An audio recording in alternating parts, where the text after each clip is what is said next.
Esta cuarta sesión está dedicada a un tema muy interesante, muy apasionante, y el expositor es el doctor Alexander Sánchez Mora, ¿no? Su conferencia se titula Hacia una historiografía literaria costarricense del periodo colonial. Si me lo permiten, y habiendo un poco anticipado esto al propio doctor Sánchez, pues voy a hacer una presentación breve, ¿verdad? Para no demorar la conferencia, pero desde luego que saben ustedes que estamos en presencia de un investigador y un académico muy destacado, ¿no? Y yo no quisiera, pues, sintetizar excesivamente su currículo, ¿no? Pero sí darle algunos datos a ustedes para que lo tengan muy presente, ¿no? Alexander Sánchez Mora es licenciado en Derecho, bachiller en Filología Española y magíster en Literatura Latinoamericana por la Universidad de Costa Rica. Cuenta además con un doctorado en Historia y Literatura y una maestría en Estudios Americanos, ambos por la Universidad de Sevilla. En la actualidad es profesor catedrático de la Escuela de Filología, Lingüística y Literatura de la Universidad de Costa Rica y miembro del Instituto de Investigaciones Lingüísticas, INIL por sus siglas, ¿no? En el seno de este último instituto es el coordinador del programa de estudios coloniales centroamericanos. Su área de especialidad es la literatura colonial costarricense y centroamericana. Su más reciente trabajo es el libro titulado La fiesta barroca en la periferia, relación de la fiesta de proclamación de Luis I en la ciudad de Cartago, Costa Rica, 1725. Este libro ha sido publicado muy recientemente en 2021. Muy buenas tardes. Bueno, primero que todo, muchísimas gracias al doctor Gabriel Baltoano por la invitación, que me siento muy honrado yo de poder participar en este seminario y rodeado de tan destacados investigadores y de estudiantes también tan entusiastas. Es una gran oportunidad la que se ha planteado, la que me han permitido de colaborar también, de establecer lazos de colaboración con la Universidad Nacional, porque le decía yo al profesor Baltuano en algún momento, en ocasiones el río Virilla se nos convierte en una frontera casi infranqueable y a veces, no siempre, pero lamentablemente a veces, trabajamos de espaldas unos y otros, sin darnos cuenta que compartimos, como ha sido claro en estos días, una gran cantidad de puntos en común, de intereses, de líneas de investigación, de metodología, de ideas, que en realidad es un intercambio muy estimulante y muy enriquecedor para ambas instituciones. Así que yo me congratulo de haber sido invitado, le agradezco nuevamente al profesor Baltodano. Si me permiten, voy a compartir entonces la pantalla. Sí. Ustedes me dicen si ya la están viendo, ¿sí? Está listo, lo vemos perfectamente. Perfecto, muchas gracias. Hoy me permitiré hacer una presentación general, no en profundidad, no es un análisis en profundidad de textos literarios ni de textos del periodo colonial, que tengo otros estudios dedicados a esto, pero esta me parece que es una presentación para mí de las más queridas, de las más importantes, porque es el resultado de una larga década de reflexión en torno a los estudios coloniales sobre por qué la literatura colonial ha sido tan invisibilizada en el caso costarricense. No solo los textos, sino también la preocupación académica por esos textos. En realidad, nuestras academias han dedicado muy poco espacio a los estudios coloniales, lamentablemente. Creo que la situación está cambiando. Y estas conversaciones que hemos tenido durante estos días son parte de ese cambio. Así que, si me permiten, voy a compartir con ustedes estas reflexiones que necesariamente parten de un fundamento histórico. O sea, para entender por qué esta situación carencial de nuestros estudios coloniales ha persistido durante tanto tiempo, debemos retrotraernos a las condiciones históricas de posibilidad de lo que fuera la provincia de Costa Rica. Así que comenzaré hablando en esta conferencia sobre una historiografía literaria costarricense del periodo colonial, sobre las vicisitudes de una provincia periférica, sobre la provincia de Costa Rica. Los estudios literarios coloniales en Costa Rica se encuentran apenas en ciernes, como bien sabemos.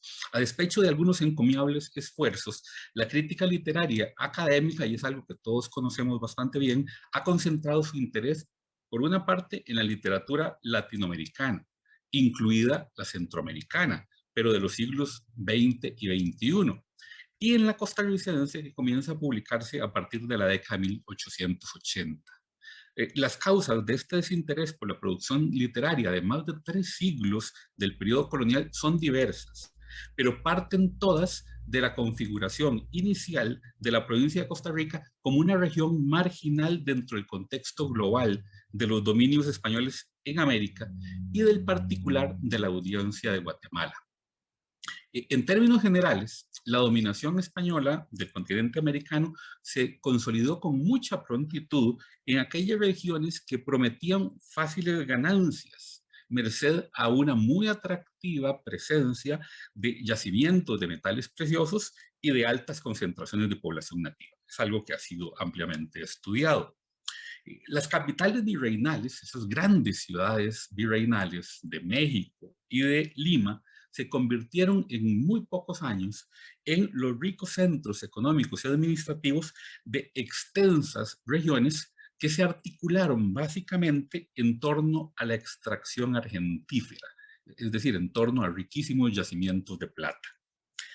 La situación resultó muy diferente en el territorio centroamericano, que desde las décadas iniciales de la conquista y con la limitada excepción de Honduras, mostró carecer de plata y de oro. Ahí les muestro un mapa poco conocido de la provincia de Costa Rica, y es un muy hermoso mapa del siglo XVIII. Es uno de los pocos mapas en color, además, de Costa Rica, está en el Archivo General de Indias. En el caso de Costa Rica, que era la provincia más distante de la capital del reino, la conquista, también lo sabemos, fue tardía. La capital provincial, Cartago, se funda apenas en 1564. Estamos hablando de 40 años después de la conquista del altiplano guatemalteco, o sea, que se había dado hace 1524. Y además, en el caso costarricense, la presencia española nunca llegó a ser definitiva en las tierras cálidas y húmedas del Caribe. O sea, Talamanca fue una espina en el costado de la dominación española durante todo el periodo colonial. A pesar de algunos ciclos productivos de corta duración, como los del cacao, la crianza de mulas y el del tabaco, la economía de la provincia de Costa Rica no logró insertarse nunca de manera permanente y articulada en un entramado regional. O sea, esta relativa desvinculación de Costa Rica respecto de Centroamérica se vería reforzada a partir de la segunda mitad del siglo XIX, cuando el proceso de invención de la nacionalidad costarricense lo que haría sería enfatizar las diferencias, algunas reales, muchas otras imaginadas, entre una Costa Rica que se proclamaba pacífica, laboriosa y blanca, frente a una Centroamérica, en especial Nicaragua, tachada de violenta, caótica y oscura. O sea, me baso en los estudios de Steven Palmer, ya de la década de 1990, cuando deja muy en clara esta situación. En consonancia con esa tradición de insularidad, la historiografía literaria costarricense, desde su propio nacimiento, ha privilegiado una perspectiva totalmente nacionalista, que ha soslayado la existencia de patrones de escritura compartidos a partir de vínculos regionales tales como las redes intelectuales y los canales institucionales de circulación de la cultura letrada. O sea, consecuentemente, el periodo colonial centroamericano no ha resultado de interés y ha sido concebido más bien como ajeno por completo a la tradición de escritura literaria costarricense. Una tradición literaria costarricense que en teoría, según esta imagen, habría surgido en apariencia, así ex nihilo, en la pujante San José de la década de 1880. Bueno, esto es lo que queremos justamente cuestionar. Y por eso quiero hablarles de esta imagen, de esta pretendida inexistencia de literatura colonial costarricense, que es más pretendida que real. O Sea, las limitaciones impuestas, limitaciones materiales impuestas por una economía precaria han sido esgrimidas tradicionalmente como un argumento explicativo de esa inexistencia de una verdadera cultura literaria durante el periodo colonial en Costa Rica. O sea, la crítica literaria ha sostenido que la literatura nace en territorio costarricense, como lo dije hace un momento, apenas con el siglo XIX, y específicamente en las décadas de 1880 a 1890. Un tácito acuerdo ha dicho que los 250 años de dominio español dejaron como único legado literario, primero, las coplas de Domingo Jiménez, de 1574, aquellas famosas de Vive Ledas y Podrás. La noticia, porque el texto se perdió, de la loa escrita por el gobernador Diego de la Haya con motivos de los festejos por la proclamación de Luis I en 1725. Las coplas de Gordiano Paniagua de 1802, que se conservaron en un expediente judicial, ¿verdad? Porque es un tipo que intenta seducir a una mujer casada. Unos versos de Miguel Ibarra incluidos en una venta de una casa. Unos entremeses de la jura de Fernando VII en 1809, y por último un himno en honor a Nuestra Señora de los Ángeles, compuesto por Rafael Francisco Osejo, o sea, a inicios del siglo XIX, el famoso bachiller Osejo. Como figuras destacadas, además, se menciona a dos ilustrados costarricenses, dos sacerdotes que hacen sobre todo carrera en el exterior, que serían Fray Antonio del Guindo y Goicoechea y el padre Florencio del Castillo, básicamente oradores y ensayistas. O sea, esta sistemática negación de la existencia de una escritura literaria colonial se comprueba con un rápido repaso de los momentos fundacionales de la crítica y la historia literaria en Costa Rica a finales del XIX y principios del XX. La tardía aparición de los estudios literarios con perspectiva histórica puede fijarse en 1938, con Literatura costarricense de Rogelio Sotela. ¿Sí?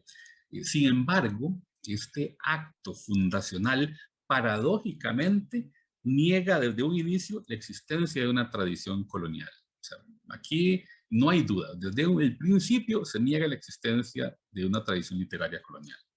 Sotela fija el primer impulso literario del país en el grupo de escritores que él denomina precursores y que vivieron a finales de la colonia y en torno a los primeros decenios de la vida republicana. El ya citado Antonio del Guindo y Goicoechea, el padre Florencio del Castillo, y añade José María Castro Madrid, primer presidente de la República, Jesús Jiménez, que también llegaría a ser presidente, Manuel Argüello Mora y otros. A pesar de la mención de tales precursores, Sotela considera que la vida literaria de Costa Rica, lo cito, en verdad no se define sino con los hombres que nacieron hacia el año 1860. O sea que realmente excluye todo el periodo colonial de lo que él llama vida literaria. En segundo lugar, tendríamos la famosa historia de la literatura costarricense de Abelardo Bonilla en 1957. En realidad fue historia y antología de la literatura costarricense, y solo que ahora recordamos más la historia que la antología. Hasta ese momento, este libro era el recuento más completo que se había hecho del tema. Y aún hoy es un texto de obligada consulta por la gran cantidad de información que ofrece. Desde la propia introducción, Abelardo Bonilla es claro, porque él sostiene, lo cito, la ausencia en sus orígenes de una sólida cultura colonial nos privó de la herencia literaria española del siglo de oro.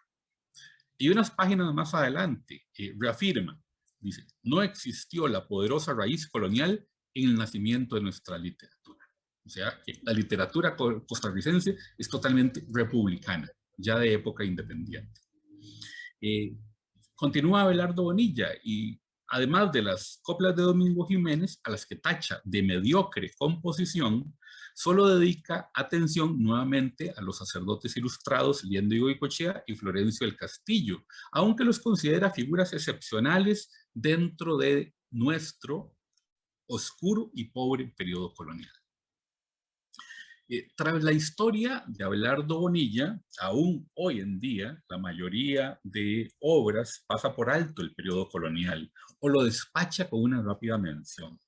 A partir de la década de 1980, además, la crítica se ha concentrado en el estudio de la literatura como uno de los discursos que contribuyeron a la construcción del imaginario nacional a fines del siglo XIX. Es decir, que nos hemos enfocado en segunda mitad del siglo XIX en adelante. Las únicas dos historias literarias y globales, panorámicas, escritas en las últimas décadas, también omiten toda referencia a la producción textual de la colonia.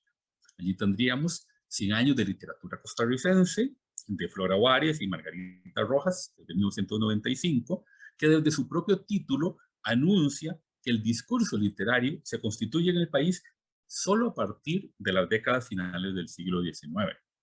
Por lo demás, es un excelente manual de literatura costarricense.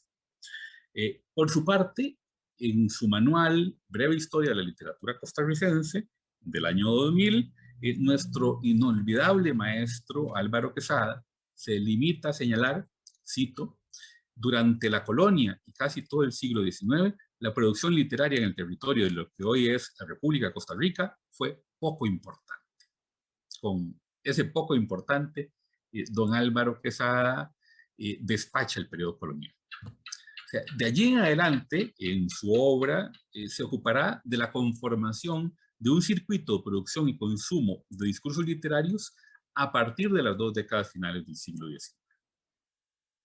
En suma, la historiografía literaria costarricense, de esta forma, se ha sentado sobre una imagen de juventud y de carencia de tradición. Ante la inexistencia de textos prehispánicos que permitieran hablar de una tradición literaria indígena y la debilidad de la ciudad letrada de los siglos XVI a XVIII, se ha repetido hasta la saciedad que existe un vacío discursivo que abarca todo el periodo colonial y que solo vendría a ser remediado por la eclosión literaria de finales del siglo XIX.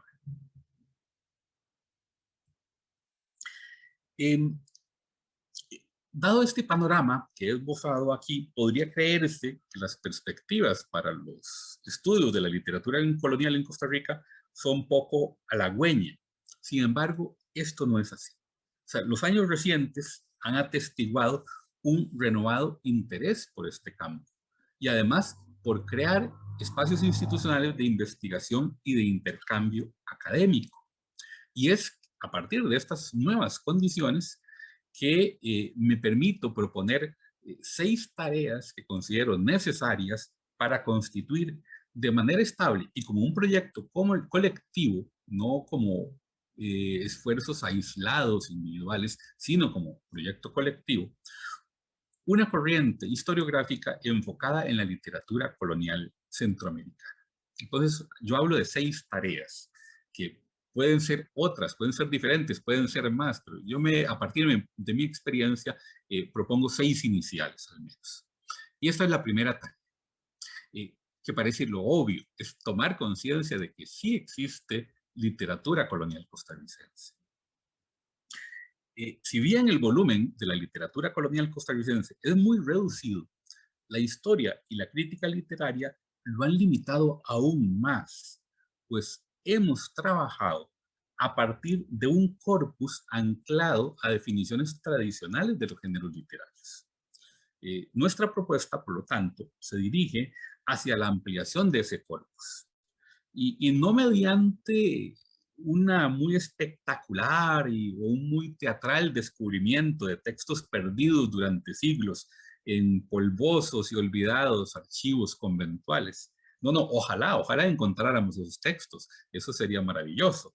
No, yo propongo una fórmula más simple, que es la reformulación del campo literario mediante el estudio de otros textos que durante mucho tiempo fueron concebidos tan solo como fuente de información referencial, pero que pueden ser considerados como parte de la formación discursiva literaria, tanto porque incorporan en su proceso de escritura recursos y temáticas propias de la ficción, como porque su recepción fue similar a la de los textos reconocidos como literarios.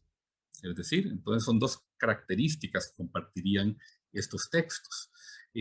Tienen características propias de lo literario y además, en su momento de circulación, eran recibidos de una forma similar a como lo era la literatura.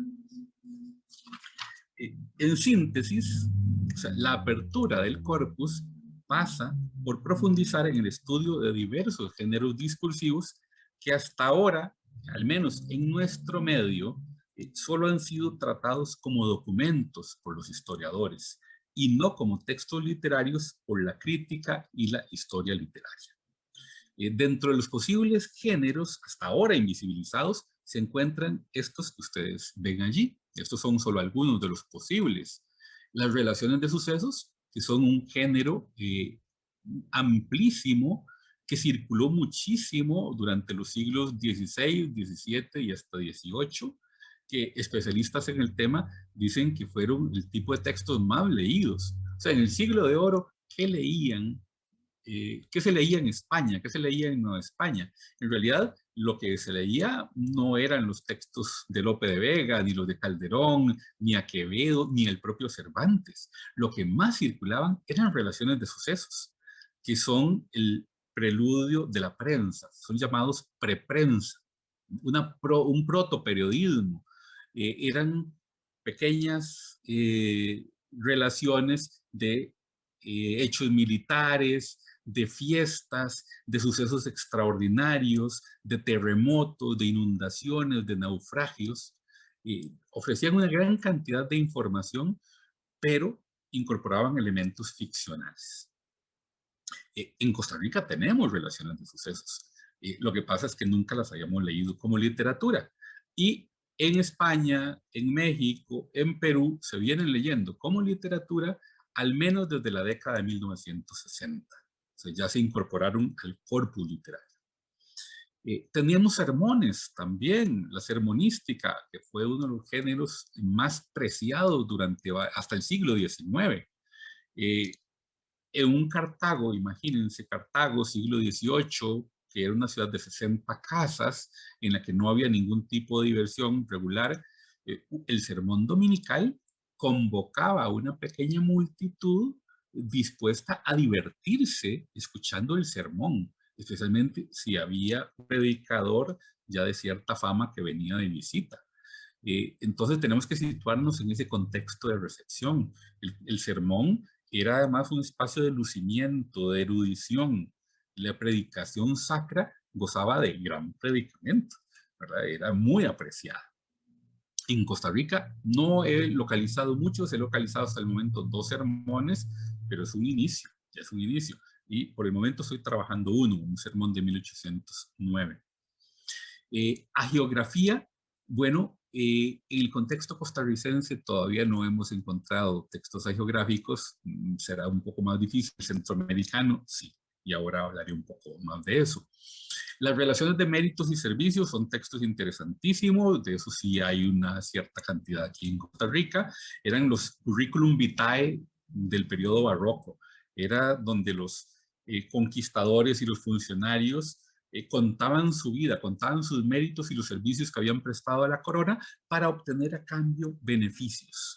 Y claro, incorporan, es la narrativa del yo, es autoficción, porque esos textos embellecen la propia vida, embellecen los propios méritos.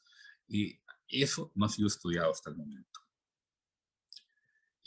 Otros, queda la puerta abierta a otros tipos de textos. Segunda tarea, recuperar el oficio clásico del filólogo. Claro, recuerden, y me disculpo, mi formación, claro, es en la escuela de filología, nos llamamos tradicionalmente filólogos, entonces, claro, tengo muy cercana la terminología. Pero obviamente también a eso aplica lo mismo para los profesionales formados en la Universidad Nacional en Ciencias del Lenguaje. De manera paradójica, aunque la apertura del corpus colonial no se basa en el hallazgo de textos perdidos, la inclusión de nuevos géneros discursivos dentro de la denominación de literatura propicia, estimula la investigación en archivos. Entonces, esa es solo una aparente contradicción. ¿Por qué? ¿Por qué debemos ir a los archivos? Porque muchos de estos textos han pasado desapercibidos para la historiografía literaria tradicional, de modo que nunca han sido publicados. Y en el caso de Costa Rica, la imprenta, lo sabemos, llega en 1830, se llega después de la independencia, así que no hay impresión de textos costarricenses durante el periodo colonial. Por ello, es indispensable y es urgente que los historiadores de la literatura nos sumerjamos en el Archivo Nacional de Costa Rica, en el Archivo Histórico Arquidiocesano, en el Archivo General de Centroamérica, que está en Guatemala, en el Archivo General de la Nación de México, en el Archivo General de Indias, en Sevilla, y en cualquier otro repositorio que resguarde documentos coloniales centroamericanos. O sea, es fundamental. Estas son colecciones riquísimas, amplísimas, uno se sumerge en ellas y es apasionante. Puede pasar días en los que no descubra nada y de pronto en 10 minutos te surgen documentos que uno ni siquiera imaginaba. Así que en verdad es una invitación para todos los investigadores que nos ensuciamos las manos con documentos antiguos. Además de un trabajo apasionante. Tras la detección de documentos, que ese sería el primer paso, detectar el documento, luego se abre un nuevo desafío, que es su transcripción y su edición crítica. Y lamentablemente, en la Escuela Filológica Costarricense no han sido prioritarias las disciplinas que permiten esa labor, que son, a saber, la paleografía y la edición textual. Por ello, la adquisición de estas herramientas por parte de los estudiantes y de los investigadores es un requisito sine qua non para la profesionalización del campo. Eso es fundamental. Tercera tarea: expandir el horizonte geográfico de nuestros estudios. O sea, si bien, como había apuntado antes, es posible y es necesario ampliar el corpus de la literatura colonial costarricense, este seguirá siendo, por las limitaciones propias de una sociedad provinciana, bastante pobre si lo comparamos con el enorme y complejo acervo literario novohispano, o sea, mexicano. Y incluso Centroamérica comparada con México es poco. Mi campo de especialidad durante mucho tiempo han sido las relaciones de fiestas. Y, por ejemplo, por la proclamación de un rey, por la proclamación de Carlos III en Centroamérica, hay 2 relaciones de fiestas. Por la proclamación de Carlos III en México, hay 15 o 20. Entonces, la cantidad de textos mexicanos es impresionante. Y pues, en comparación con Costa Rica, la diferencia es mucho mayor. Por ello, la historiografía literaria colonial costarricense debe aspirar a abarcar la textualidad literaria escrita en el periodo colonial, es decir, desde el primer contacto de los españoles con la tierra americana hasta el momento de la independencia en 1821, en la jurisdicción completa del Reino de Guatemala. Esto es las actuales repúblicas de Guatemala, El Salvador, Honduras, Nicaragua, Costa Rica, más el actual Estado mexicano de Chiapas, que durante todo el periodo colonial fue parte del Reino de Guatemala. O sea, si los colonialistas costarricenses nos abocamos a la investigación literaria de toda la región, entendida como área cultural, podremos captar y evidenciar los vasos comunicantes que atraviesan todo el istmo. Es decir, la existencia de una tradición de escritura compartida, pero al mismo tiempo la existencia de las particularidades locales que responden a procesos peculiares de adaptación de esos códigos generales panhispánicos. Muy bien, esa es la tercera tarea.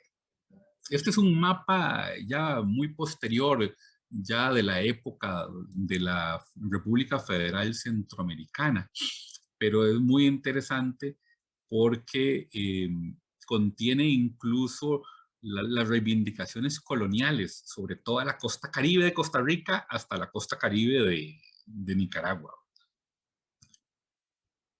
Cuarta tarea sería asumir el reto de la multidisciplinaridad.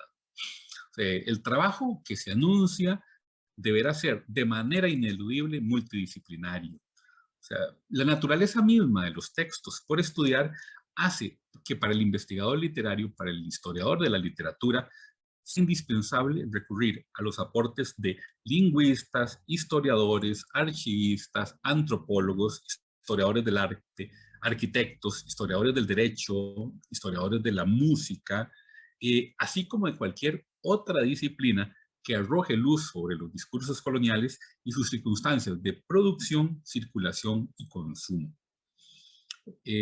Por supuesto, el estudioso de la literatura colonial encuentra un apoyo inmediato y esencial en la investigación lingüística. Ese es el primer apoyo. La colaboración con los lingüistas se impone en diversos sentidos. En primer lugar, porque es la disciplina hermana, la que comparte con los estudios literarios una preocupación de base por la lengua como objeto de estudio. En un segundo término, por cuanto existe un fructífero diálogo entre los principios teóricos y metodológicos de ambos saberes. Y por último, porque lingüistas e historiadores de la literatura compartimos una misma formación de base e incluso idénticos espacios académicos. En el caso de la Academia Costarricense es obvio que es el mismo espacio. Quinta tarea. Construir un panorama de los estudios coloniales literarios en Costa Rica, su pasado y su presente. Es decir, debemos construir un estado de la cuestión. Eso es fundamental. A pesar de que los estudios literarios coloniales en nuestro país, como creo que ha quedado demostrado, no han gozado de gran popularidad, no se puede afirmar que los esfuerzos actuales partan de una tabula rasa, o sea, partan del cero. Para nada. Cualquier intento por promover su desarrollo debe pasar por rastrear la existencia de una tradición de investigaciones sobre la discursividad colonial, por más que ésta sea bastante tardía y bastante marginal dentro de la historiografía literaria del país. Por eso, vean que he organizado estos en grupos de 20 años, perdón. La historiografía literaria colonial costarricense debe reconocer a Constantino Láscaris y a Carlos Meléndez, o sea, dos figuras señeras de la intelectualidad costarricense de la segunda mitad del siglo XX, como sus pioneros. Vean qué interesante, un filósofo y un historiador, no especialistas en literatura. Sin embargo, ellos se cuentan entre los primeros, son los primeros, casi me atrevo a afirmarlo con contundencia, que dedican interés al estudio de la literatura colonial. Por ejemplo, Carlos Meléndez tiene un interesantísimo estudio sobre el teatro culterano centroamericano de la colonia.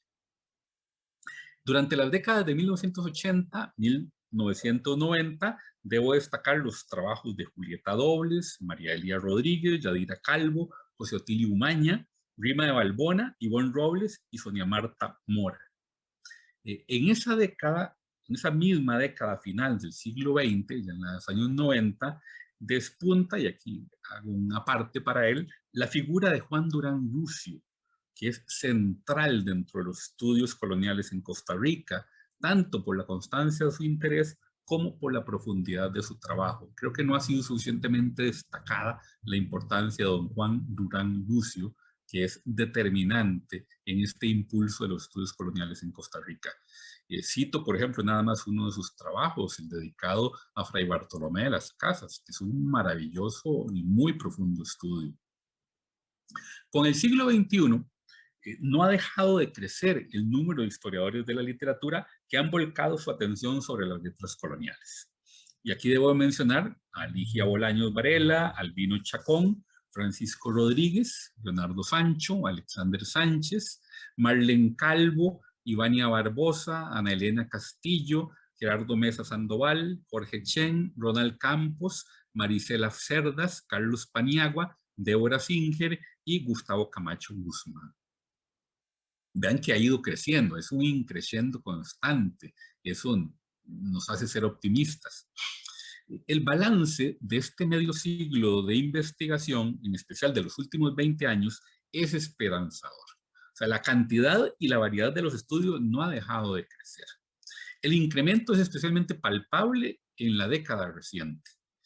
Sin embargo, y aquí vienen los peros, vamos a hacer un balance también de las limitaciones que seguimos arrastrando. Hemos continuado arrastrando una misma deficiencia, y es que la práctica totalidad de estos esfuerzos, muy dignos de reconocimiento y muchos de gran calidad, son fruto de la iniciativa de académicos aislados y no de programas de investigación que habrían permitido dotarlos de continuidad y que habrían además propiciado tanto el trabajo en equipo como la multidisciplinariedad.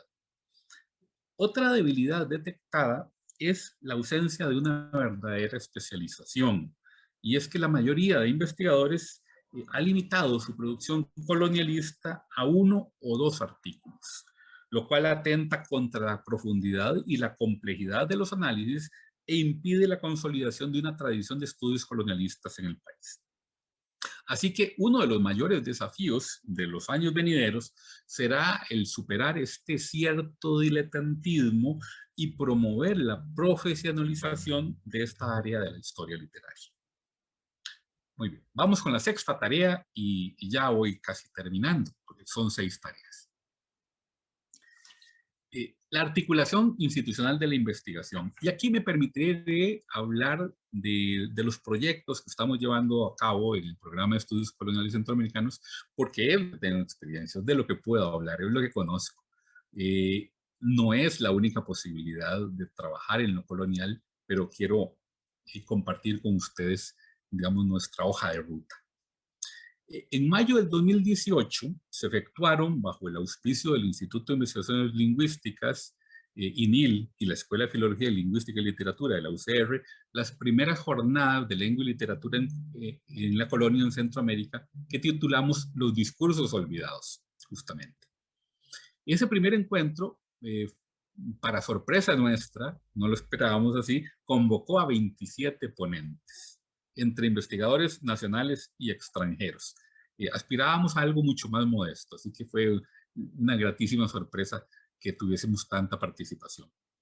El éxito de esas primeras jornadas impulsó de manera decidida el posicionamiento de los estudios coloniales centroamericanos como campo de interés para los especialistas en lengua y literatura en el INIL y en nuestra escuela.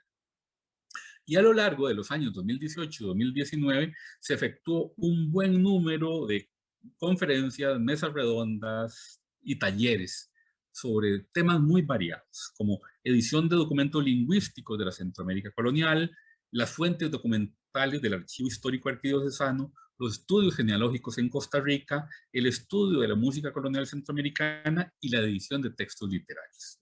Le hemos dedicado especial atención a la paleografía y a la edición de textos, porque son fundamentales. Asimismo, como les decía, se promovió la participación en talleres de paleografía y la visita a archivos. Llevamos a nuestros estudiantes a visitar el Archivo Arquidiocesano y el Archivo Nacional. En cuanto a talleres de paleografía, por cierto, en estos momentos el Archivo Histórico Arquidiocesano está anunciando nuevos cursos de paleografía y de genealogía, y yo se los recomiendo. El curso de paleografía lo imparte Pablo Durán Vaquerizo, que es el director del Archivo Histórico Arquidiocesano, que está ubicado frente al Cementerio General en San José, al lado de la Iglesia de las Ánimas. Nosotros llevamos ese curso, un buen grupo entre profesores y estudiantes, y es excelente. Y Pablo, además, una persona encantadora. De manera paralela, se fomentó también la inscripción de proyectos de investigación bajo el amparo del INIL, y en el momento presente ya contamos con varios que han sido debidamente aprobados por la Vicerrectoría de Investigación en la Universidad de Costa Rica. Por ejemplo, uno de los proyectos fue La Fiesta Barroca en la Periferia, que es el libro mío que, sale tan recientemente, es tan reciente que sale mañana de la imprenta. Estamos esperando que salga ya mañana, si no me quedan mal. Y pronto estará a la venta ya, por lo menos sí estará en las librerías internacionales.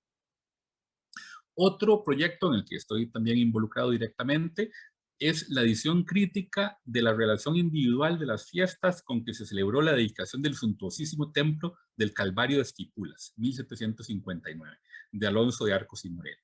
una relación de fiestas eclesiástica dedicada a la consagración del templo más importante de todo el periodo colonial en Centroamérica, que es el Cristo Negro de Esquipulas en Guatemala. Otro proyecto a cargo de la doctora Gabriela Cruz Bolio, lingüista, es la constitución de un corpus histórico para el español colonial de Costa Rica, primera etapa. Es la continuación de los trabajos que iniciara ya en la década de 1980 el doctor Miguel Ángel Quesada, que es la constitución de un corpus lingüístico a partir de la transcripción paleográfica de documentos coloniales. Es un trabajo ingente, enorme y maravilloso, muy desafiante. Otro proyecto que ya tenemos inscrito es el análisis lingüístico, literario, histórico del primer texto extenso en Bribri y de su contexto de producción. El Evangelio según San Juan, traducido por Guillermo Gap.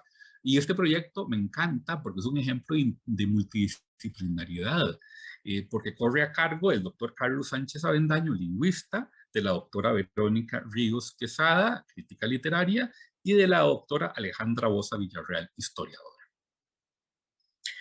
Sobre la base de estos proyectos, además, se constituyó este año pasado, siempre dentro del marco del INIL, el Programa de Estudios Coloniales Centroamericanos, que es un espacio de reflexión académica sobre la lengua y la literatura y que se abre a especialistas de otras áreas.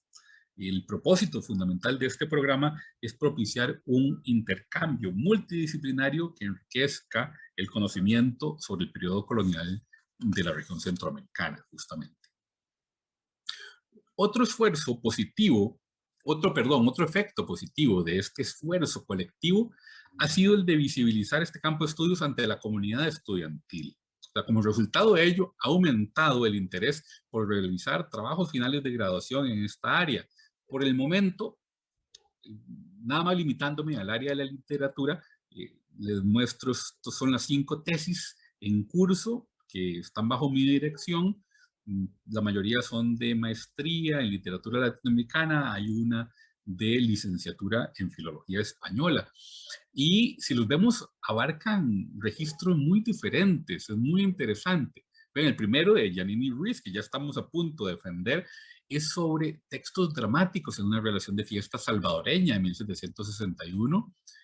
Hace un momento antes de iniciar comentaba con el profesor Baltodano que encontramos dentro de una relación de fiestas una cantidad de textos dramáticos que eran desconocidos, que posiblemente son los textos dramáticos culteranos centroamericanos más antiguos, porque de raigambre popular está el huehuense, hay otros textos, pero de carácter culterano posiblemente estos son los más antiguos y eran desconocidos. Así que este trabajo, una tesis de una de nuestras estudiantes muy destacada, los trae a la luz. Esteban López, que creo que Esteban está presente, por allí lo vi conectado, está trabajando El peregrino septentrional Atlante, un texto hagiográfico interesantísimo dedicado a la figura de un muy peculiar misionero franciscano, Fray Antonio Margil de Jesús, que llegó hasta Talamanca, que abarcó desde California hasta Talamanca, una figura portentosa. Y Esteban está trabajando, son los primeros trabajos de hagiografía centroamericana. También va muy avanzado, esperamos que defienda, ¿verdad, Esteban? Tal vez en un par de meses, eso esperamos. Eunice Arias, también otra destacada estudiante, trabajando otro texto hagiográfico, pero una clave muy diferente. En el anterior teníamos la figura del misionero, aquí tenemos a una mística salvadoreña, Ana Guerra de Jesús, un texto interesantísimo que tampoco había sido estudiado. Raquel Rivera está comenzando, estamos en las últimas 2 tesis, apenas estamos echando a andar.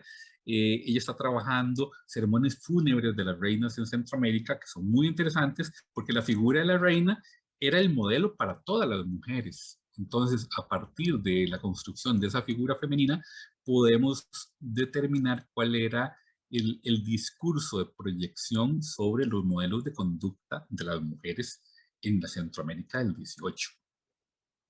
Paralelamente, y esto no lo mencioné, en asocio con una profesora del Departamento de Filología Clásica, con Marisela Cerdas, estamos también comenzando a dirigir un seminario de graduación en Filología Clásica, en donde trabajarán esos mismos sermones, más bien los sermones fúnebres de reinas, pero en latín. O sea, textos neolatinos que nunca han sido estudiados justamente por la dificultad de la lengua y que por primera vez en Filología Clásica se están enfocando en el periodo colonial. Y por último, también con José Carlos Arce, estamos comenzando a estudiar ese texto que el doctor Baltodano mencionaba ayer, el Mosqueador Añadido, de Antonio de Paz y Salgado, ese destacadísimo escritor del periodo colonial. Finalmente, tenemos planteada la realización de unas segundas jornadas de lengua y literatura en Centroamérica en la colonia, que estaban programadas originalmente para marzo de este año, las pasamos para octubre, pero ahora creo que las vamos a mover para noviembre porque en octubre hay demasiadas actividades. Y estas jornadas prometen ser el espacio propicio para consolidar este incipiente desarrollo de los estudios coloniales, tanto lingüísticos como literarios, en nuestra academia. Este encuentro, esperamos, permitirá a los investigadores poner en común sus avances y propuestas y a la vez nos desafía a definir un plan de abordaje conjunto para un universo tan poco conocido como es el de la lengua y la literatura coloniales centroamericanas. Es decir, que el reto está planteado. El recuento efectuado durante esta tarde, y ya con esto finalizo, sobre la labor de la Academia Costarricense en el campo de las letras coloniales, aspira a ser todo lo completo posible, pero no es exhaustivo. O sea, de manera involuntaria habré dejado de lado el trabajo de algunos estudiosos del área. De igual modo, tampoco puede considerarse que las 6 tareas que aquí he propuesto constituyan la hoja de ruta única para lograr constituir una sólida escuela de estudios coloniales centrados en la literatura centroamericana. Esta es solo una propuesta que de forma necesaria deberá verse enriquecida, complementada e incluso contrastada, si es del caso, por los aportes que en un diálogo abierto y constante realice la comunidad de investigadores. Bien, muchas gracias. Muchísimas gracias, doctor Sánchez. Bueno, desde luego que ha sido una exposición de una enorme riqueza, ¿no? Porque nos propone todo un panorama y algo que en particular es muy interesante, que es toda una línea de trabajo, de desarrollo, ¿no? Para este quehacer o este ámbito de estudios de los estudios literarios coloniales, ¿no? Agradecerle a don Alexander esta participación tan ilustrativa, brillante y académica, ¿verdad? Yo tengo una inquietud y es que este programa sobre estudios centroamericanos, si ha valorado la posibilidad de incluir investigadores centroamericanos de otros países, ¿verdad? Si ha valorado eso, bajo el supuesto de que tienen ese interés y esa formación, ¿verdad? Porque no es incorporar por incorporar, sino que sean profesionales con los que usted pueda dialogar y realmente una incorporación productiva y trascendencia. Esa es la pregunta. Sí, don Víctor, muchísimas gracias. Y es excelente lo que usted plantea, porque cuando yo hablo de que debe ser trabajo conjunto, y claro, en el nivel, en el plano nacional, pero también en el centroamericano, porque también hemos vivido de espaldas a Centroamérica en muchos sentidos. Y sí, ya tenemos una primera iniciativa. De hecho, ya estamos terminando nuestro primer volumen colectivo que se llama La palabra olvidada, lengua y literatura en Centroamérica entre la colonia y la independencia. Y es un volumen colectivo con 14 participaciones, que esperamos que salgan 2 volúmenes, uno dedicado a lengua y otro de literatura, 7 colaboraciones en cada uno de ellos. Que contamos con el patrocinio, también con el valioso patrocinio de la Academia Costarricense de la Lengua para este proyecto. Y ya en él establecimos comunicación con varios investigadores centroamericanos. Ahora, debo confesarlo, fue más fácil con los lingüistas. Entonces, ya tenemos trabajos, colaboración de lingüistas de Guatemala, de Honduras y de El Salvador. En cambio, en la parte de literatura ha sido increíblemente difícil, porque el descubrimiento ha sido que prácticamente no hay historiadores de la literatura colonial en el resto de Centroamérica.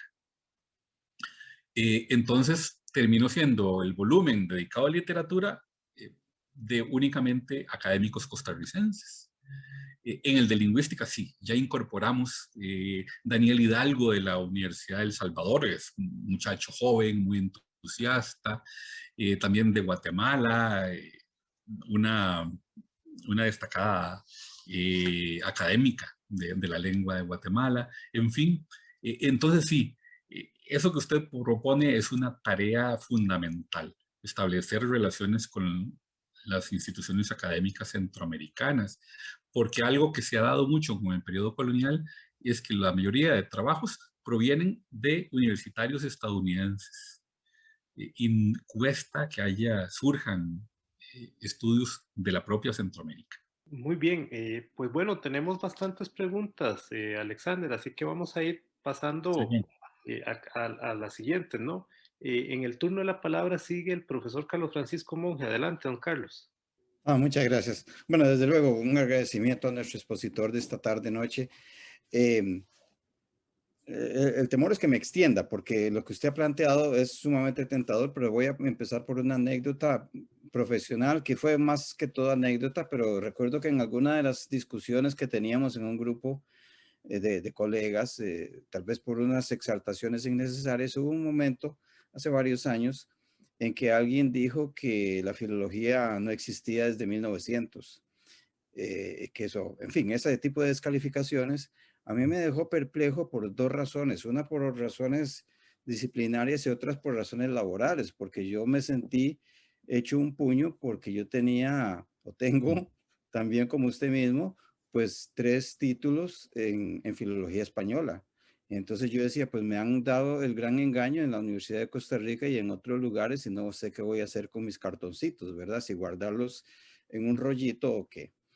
Pero evidentemente, más allá de esa anécdota, más que anécdota, broma, eh, eso es una señal de que en Costa Rica la labor filológica efectivamente hay que ponerla en marcha con mucho más decisión. Tanto usted, incluso mi maestro de entonces, don Víctor Sánchez, y otras personas, nos formamos en la Escuela de Filología de la Universidad de Costa Rica, pero no nos hicieron formadores, no nos formaron como filólogos, sino como historiadores de la literatura, como lingüística, etcétera.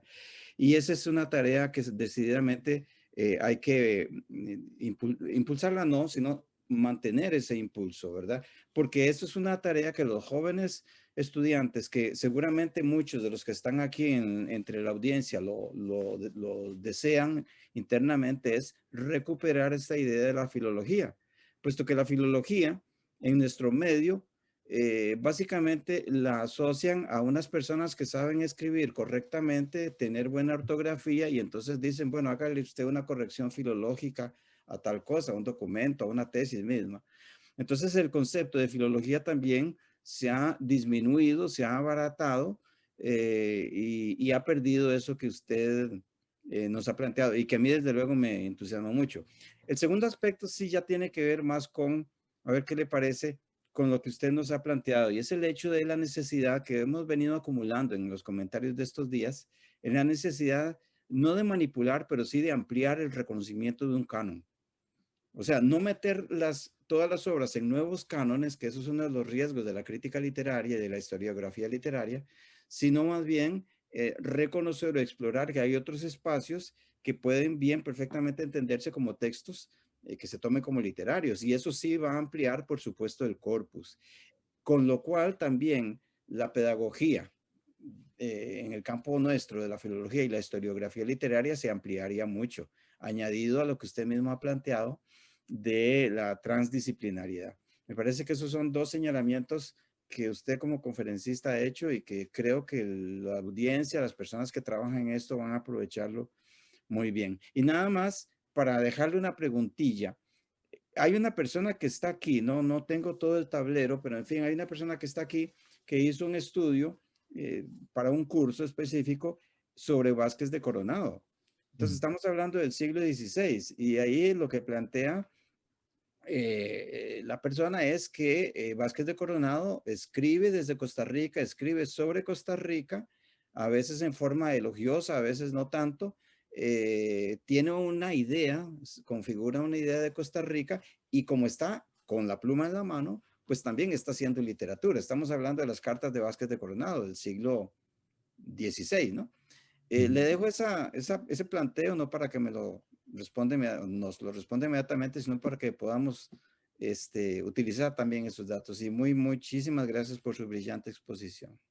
Muchas gracias, don Carlos Francisco. Y plantea usted temas interesantísimos y fundamentales, es cierto. En cuanto a nuestra formación como críticos literarios, como historiadores de la literatura y como lingüistas, y más no como filólogos, es cierto. Porque el trabajo clásico del filólogo de recuperación de los textos, de fijación de textos, ¿verdad? Como nace en la Escuela de Alejandría, pues algo que se ha dado poco. Y eso se resiente el hecho que tampoco llegamos a producir ediciones críticas en Costa Rica. Entonces nuestros grandes clásicos literarios no cuentan con ediciones críticas. No hay ediciones críticas, por ejemplo, ahora también comentamos de un escritor que para mí es de mis favoritos, que es José Marín Cañas, y que valdría la pena contrastar la edición de El Infierno Verde que sale en el periódico La Hora de 1935 con la primera edición en Espasa Calpe de 1936 y con las posteriores. Y a partir de eso ya fijar un texto definitivo. En fin, no se ha hecho eso. Entonces es algo que es fundamental y yo creo que cuando se le plantea a los estudiantes responden con un entusiasmo increíble. Les encanta la idea de poder incursionar en el mundo de la edición. Creo que es un desafío para nuestras universidades también, formar editores. Y luego en el otro de la paleografía, que en eso los historiadores nos llevan muchísima ventaja, pero nosotros nos podemos incorporar en esa corriente. Y con Vázquez de Coronado, totalmente de acuerdo. Vean, de hecho, otro de los proyectos que llevamos adelante y que ya convocamos es a un volumen sobre literatura colonial costarricense, que esperamos sea el primer libro dedicado a la literatura colonial costarricense, que se llama, un título provisional entre signos de interrogación, Literatura colonial en Costa Rica, un desafío historiográfico, para ver si hay verdaderamente. Y ya tengo más o menos una docena de propuestas de personas interesadas en participar, y una de ellas es el profesor Dorde Kubardik de la Escuela de Filología, y él va a trabajar justamente las cartas de Vázquez de Coronado. O sea, una lectura literaria de las cartas de Vázquez de Coronado, que hasta donde yo conozco, lo que existe únicamente es un trabajo de don Juan Durán Lucio, ¿verdad? Publicado primero en revista y luego en su libro Senderos de Identidad. Entonces, y creo que sí, ya son una construcción literaria, son un relato literario, así como se lee literariamente las cartas de relación de Hernán Cortés, o se lee los trabajos, la brevísima de Fray Bartolomé de las Casas, o se lee a Fernández de Oviedo y a tantos otros cronistas, igual podemos leer literariamente a Vázquez de Coronado, y sería uno de los textos fundacionales, junto con Fernández de Oviedo, ¿verdad? Que sí es anterior, Vázquez de Coronado de la década de 1560.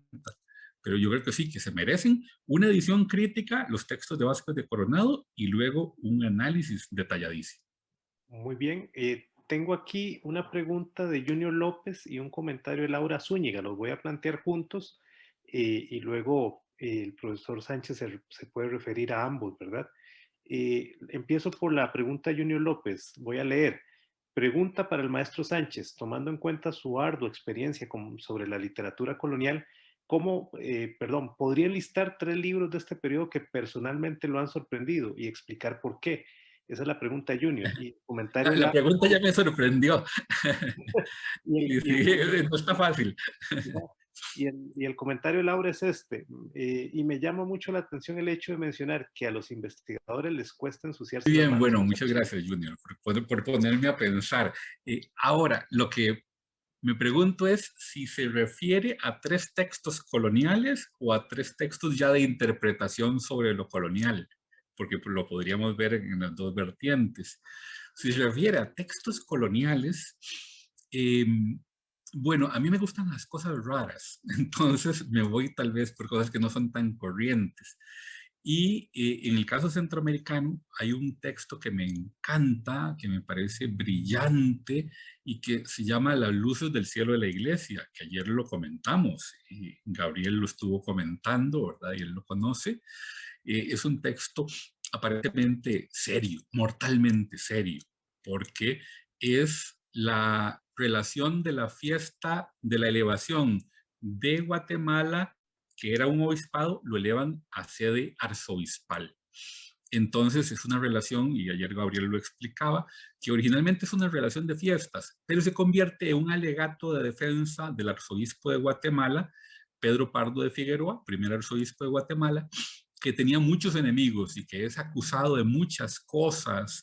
Su hermano también estuvo envuelto en México en problemas, su hermano era tesorero mayor en México, era una familia poderosísima. Uno de sus tíos había sido virrey de Nueva España, otro de sus tíos había sido virrey de Perú. Era un clan familiar que tenía vínculos incluso en la Casa de Contratación de Sevilla, entonces eran poderosísimos y tenían muchos enemigos. Entonces, esta relación de fiestas se convierte en un alegato jurídico brillantísimo de defensa de la figura del arzobispo. Es un texto para mí delicioso, de una complejidad retórica que Leiva, Héctor Leiva, que es el quien lo ha editado, habla mal de ese texto. Es curioso. Entonces yo tengo ahí un diferendo con Leiva, a quien respeto muchísimo como historiador, pero en eso no concuerdo. Entonces ese sería un texto que me encanta, ¿verdad? Las luces del cielo de la iglesia. Me gusta mucho un libro también festivo que se llama Guatemala por Fernando VII. Y es el libro de la proclamación de Fernando VII en Guatemala, 1810. Es un libro bellísimo, sobre todo, bueno, es muy complejo estructuralmente, es un librote y además visualmente. Tiene los grabados más bellos que se hicieron en todo el periodo colonial en Centroamérica y de los grabados más bellos de todo el periodo colonial en toda América. De hecho, es el libro más complejo que se le dedica a Fernando VII, el último rey español antes de la independencia, en toda América. Es un libro excelente que dentro de mis proyectos, espero tener vida suficiente, es hacer una edición crítica de eso. Es un trabajo descomunal. Es hermosísimo. Y un tercer libro, uy, sí, ahí me lo pone difícil. Ah, ya sí, La Rusticatio Mexicana de Landívar. Es una obra magna. Es el gran poema neolatino de todo el continente americano, que no es tan conocido porque fue escrito en latín, pero hay una edición muy hermosa, hecha, ay, se me olvida ahora, publicada por la editorial de la Universidad Nacional, Faustino Chamorro, la edición de Faustino Chamorro, ¿verdad?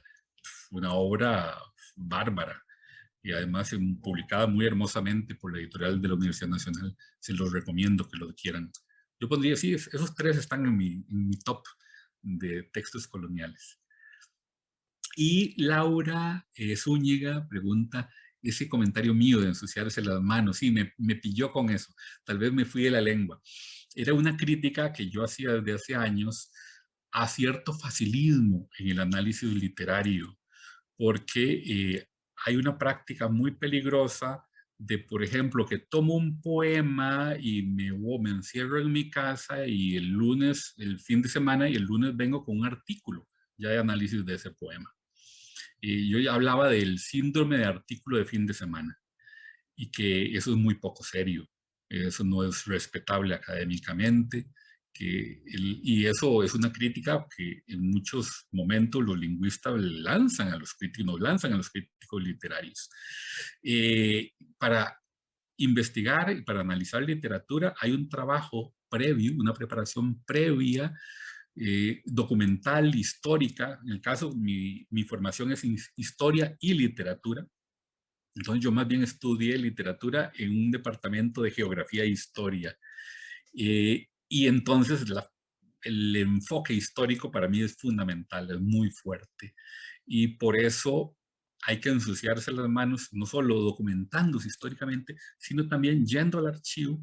Y es algo que hemos hecho muy poco, muy poco. Se lo hemos dejado a los historiadores pensando que en los archivos no había literatura, cuando en realidad hay sí. Y por eso hablo de que hay que ir al archivo y ensuciarse las manos y gastar horas, a veces sin encontrar nada, pero es parte del aprendizaje, ¿verdad? Entonces a eso me refería. Bueno, vamos a atender una última pregunta para no exceder en el tiempo que ustedes tan amablemente nos regalan, ¿no? Bueno, paso a la pregunta. Empieza con un comentario y es de Débora Singer. Dice, felicidades Alexander por el extraordinario trabajo que realiza. Es una gran motivación para todos nosotros. Mi pregunta es más bien de índole práctica. ¿Cómo podemos lograr que los investigadores en temas coloniales trabajen de manera coordinada? Bueno, un saludo, Débora, qué gusto. Débora es una de las autoras cuyo trabajo se incluye en nuestro libro La Palabra Olvidada, que esperamos esté listo en un par de meses. Es una maravillosa pregunta y yo creo que es algo que nos desvela cómo lograr que investigadores que normalmente hemos trabajado en forma individual, descoordinada, pongamos la carne todos en el asador al mismo tiempo, ¿verdad? Coordinado. Bueno, yo creo que con espacios como estos, con una conversación que tuvimos Gabriel y yo hace unas cuantas semanas que nos conocimos, ¿verdad? En esta forma que coordinamos entonces para poder invitar a un colega de la Universidad Complutense que venga, y así salen los espacios de colaboración. Yo creo que el contacto personal, bueno, en esta época que es más difícil, pero el contacto personal es fundamental. Y que nos reunamos, que participemos en actividades conjuntas como las que tuvimos hace un par de años. Lamentablemente el año pasado fue como un frenazo, ¿verdad? El año antepasado invitamos a Débora justamente a la Universidad de Costa Rica. Allá nos dio una charla magistral sobre la música colonial. Que participemos, que nos reunamos en jornadas, en congresos. Los congresos a veces se habla muy mal de ellos porque son turismo académico, pero es que a veces el congreso es la oportunidad que permite estrechar esos lazos y conocer las personas, hacer contactos. En fin, que aprovechemos al máximo todos estos espacios de reunión, de intercambio de opiniones. Podríamos llegar, ya esto es una idea que apenas he comenzado a madurar muy lentamente, que todavía no me había atrevido a presentarla ante nadie, pero bueno, ya, que sería llegar a constituir una asociación de investigadores de la colonia y proponerla en toda Centroamérica y aceptar, ojalá también investigadores de fuera de Centroamérica. Eso sería ideal, ¿verdad? Eso sería ideal. Pero bueno, obviamente es un trabajo que no puede realizar una persona ni una sola institución. Ojalá que pudiéramos colaborar entre la Universidad de Costa Rica y la Universidad Nacional, sería maravilloso. Bueno, no puedo sino agradecer al doctor Sánchez por su exposición, por la amabilidad con que ha atendido las consultas de la audiencia y también por todas estas ideas que nos ha propuesto, ¿no? Y también debo agradecerles a todos ustedes que con constancia y con una gran devoción y diría yo que hasta entusiasmo han seguido este seminario que hemos propuesto para este comienzo de marzo, ¿no? Les agradezco a todos y espero que sigamos en contacto. Un gusto contar con ustedes, ¿no? Buenas noches.